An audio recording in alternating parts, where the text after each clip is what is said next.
Clip number 480۔ اس clip میں آپ قرآن پاک کی سورہ یونس کی آیت نمبر 18 سے 19 تک کی تلاوت، ترجمہ اور تفسیر قرآن صراط الجنان سماعت فرمائیں گے۔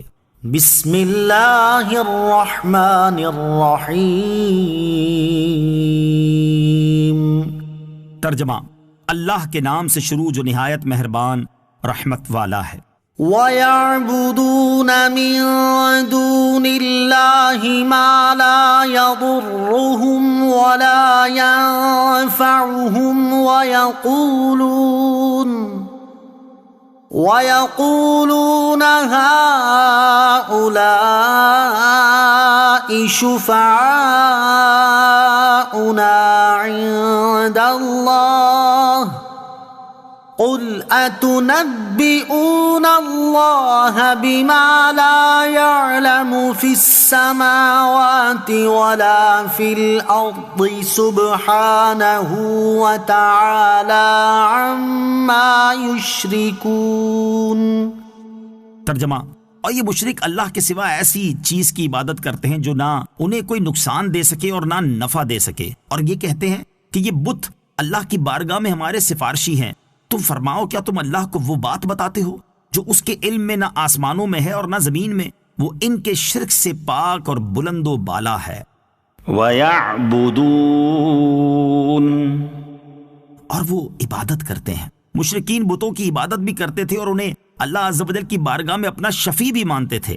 اس آیت میں اللہ تعالیٰ نے پہلے بتوں کی عبادت کرنے کا رد فرمایا کہ یہ مشرکین جن بتوں کی عبادت کرتے ہیں وہ اپنے نافرمان کو نہ تو نقصان پہنچا سکتے ہیں اور نہ ہی اپنے عبادت گزار کو کوئی نفع دے سکتے ہیں، کیونکہ وہ بے جان پتھر ہیں، نفع و نقصان پہنچانے کی قدرت نہیں رکھتے۔ جبکہ عبادت تعظیم کی سب سے اعلیٰ قسم ہے تو اس کا مستحق وہی ہوگا کہ جو نفع و نقصان پہنچانے، زندگی اور موت دینے پر قدرت رکھتا ہو۔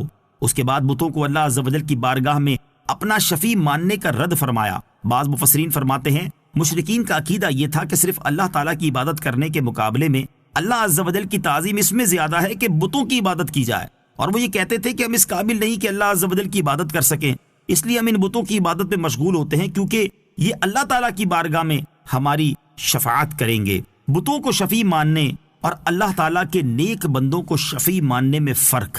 مشرکین شفاعت کے چکر میں بتوں کی عبادت کرتے تھے، اور یہ دونوں چیزیں ہی غلط تھیں، ایک تو شرک اور دوسرا ایسے بتوں کو شفیع ماننا جن کو اللہ عز و جل کی طرف سے کوئی اذن نہیں دیا گیا۔ اور یہیں سے مشرکوں اور مسلمانوں کے درمیان فرق ہو گیا کہ مسلمان انبیاء کرام علیہ الصلوۃ والسلام اور اولیاء و صالحین کو اپنا شفیع مانتے ہیں لیکن ان کی عبادت نہیں کرتے، اور پھر جن ہستیوں کو شفیع مانتے ہیں ان کو اللہ عز و جل نے شفاعت کا اختیار بھی دیا ہے، جیسا کہ قرآن و حدیث سے ثابت ہے۔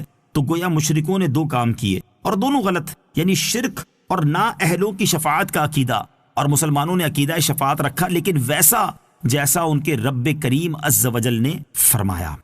وَمَا كَانَ النَّاسُ إِلَّا أُمَّةً وَاحِدَةً فَاخْتَلَفُوا وَلَوْلَا كَلِمَةٌ سَبَقَتْ مِنْ رَبِّكَ لَقُضِيَ بَيْنَهُمْ فِيمَا فِيهِ يَخْتَلِفُونَ۔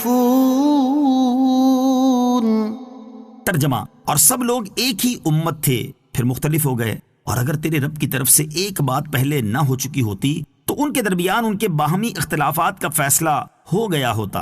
وَمَا كَانَ النَّاسُ إِلَّا أُمَّةً وَاحِدَةً، اور سب لوگ ایک ہی امت تھے، یعنی سب لوگ ایک دین اسلام پر تھے، جیسا کہ حضرت آدم علیہ السلام کے زمانے میں قابیل کے حابیل کو قتل کرنے کے وقت تک حضرت آدم علیہ السلام اور ان کی ذریت ایک ہی دین پر تھے۔ اس کے بعد ان میں اختلاف ہوا۔ مذہبی اختلاف کی ابتدا کب ہوئی؟ اس مذہبی اختلاف کی ابتدا سے متعلق مفسرین نے کئی قول ذکر کیے ہیں۔ ایک قول یہ ہے کہ حضرت نوح علیہ السلام کے زمانے تک لوگ ایک دین پر رہے، پھر ان میں اختلاف واقع ہوا تو حضرت نوح علیہ السلام ان کی طرف مبعوث فرمائے گئے۔ دوسرا قول یہ ہے کہ حضرت نوح علیہ السلام کے کشتی سے اترنے کے وقت سب لوگ ایک دین اسلام پر تھے۔ تیسرا قول یہ ہے کہ حضرت ابراہیم علیہ السلام کے زمانے سے سب لوگ ایک دین پر تھے، یہاں تک کہ عمر بن لحی نے دین میں تبدیلی کی۔ اس قول کے مطابق الناس سے مراد خاص عرب ہوں گے، بعض علماء نے کہا معنی یہ ہے کہ لوگ پہلی مرتبہ پیدائش کے وقت فطرت سلیمہ پر تھے، پھر ان میں اختلافات ہوئے۔ حدیث شریف میں ہے ہر بچہ فطرت پر پیدا ہوتا ہے، پھر اس کے ماں باپ اس کو یہودی بناتے ہیں یا نصرانی بناتے ہیں یا مجوسی بناتے ہیں، اور حدیث میں فطرت سے فطرت اسلام مراد ہے۔ بظاہر پہلا قول ہی درست ہے۔